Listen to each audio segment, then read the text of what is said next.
Hello everyone and welcome back to Growing with God. Today, I'm going to answer the question, should a Christian be afraid of marriage? So, a lot of comments have been appearing on YouTube on this issue of marriage, so I figured it would be a bit beneficial to look at the Bible's perspective on whether a Christian should actually have this fear of marriage or not, as you know, the Bible is the book that's supposed to guide our lives, as King David told us in Psalms chapter 119 verses 105. So, first I'll cover what the world view is, and then I'll get to what God's view of marriage is. So, in this world, it is very common for people to discourage marriage by focusing on the things that they feel that are bad about it, such as they may lose the assets that they've worked for if the marriage ends in a divorce, maybe a potential inconvenience from children or from their spouses, or something related to this.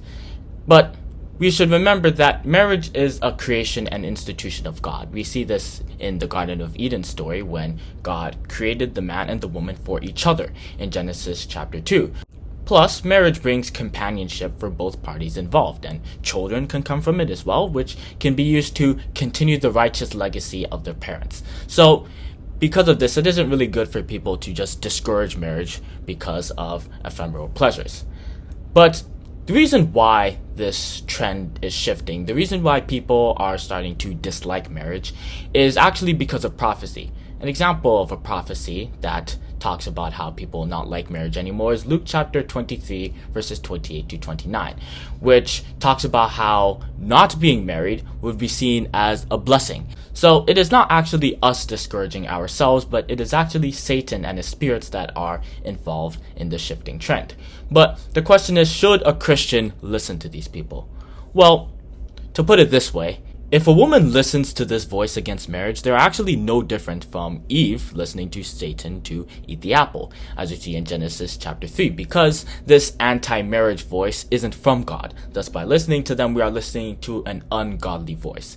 And on the topic of listening to ungodly voices, we are told in Psalms chapter 1 verse 1 that we shouldn't listen to ungodly counsel. This verse reads, "Blessed is the man that walketh not in the counsel of the ungodly, nor standeth in the way of sinners, nor sitteth in the seat of the scornful." So instead, what a Christian should listen to is God's view on marriage. And what is God's view? He says that marriage is good, as we see in Proverbs chapter 18 verse 22, which reads, "Whoso findeth a wife findeth a good thing, and obtaineth favor from the Lord." Plus, another disadvantage of this anti-marriage movement is that it is also causing depopulation in the world, as people, because of this, are starting to have less kids. Thus, we shouldn't really be supporting this campaign and at the same time worry about depopulation, because depopulation is something that lots of important people in this world are worried about. So in this case, it is better just to make the sacrifice to get married, raise those children, because this is the future of our country that we are talking about.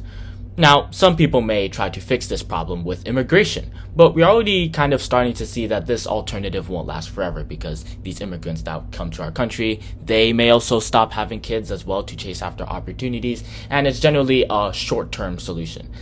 Plus, it is also important to remember that getting married and having kids is actually a commandment from God, as we see in Genesis chapter 1 verse 22, that we should be fruitful and multiply.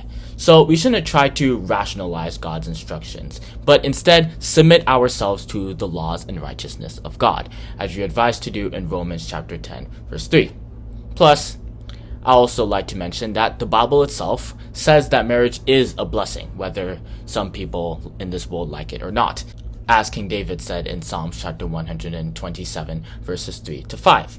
So, instead, we should have faith that if we do get married and have kids, God will guide us on our journey and help us raise those children and assist us with dealing with the challenges, just as people in the Bible trusted in God as well, like Abraham did in Hebrews chapter 11 verse 8, where he trusted in God that God would take him to a better country. So we should trust in God that He will help us find a good spouse and raise kids. I think I could stop here on answering the question, should a Christian be afraid of marriage? The answer is no, because marriage is a blessing and a creation of God that is meant for our own benefit. But anyway, if you have enjoyed this video, I'll greatly appreciate if you like this video, subscribe to our channel, and also to hit the notification bell so you know when new Growing with God videos are released. Have a great day, and we'll see you in the next one.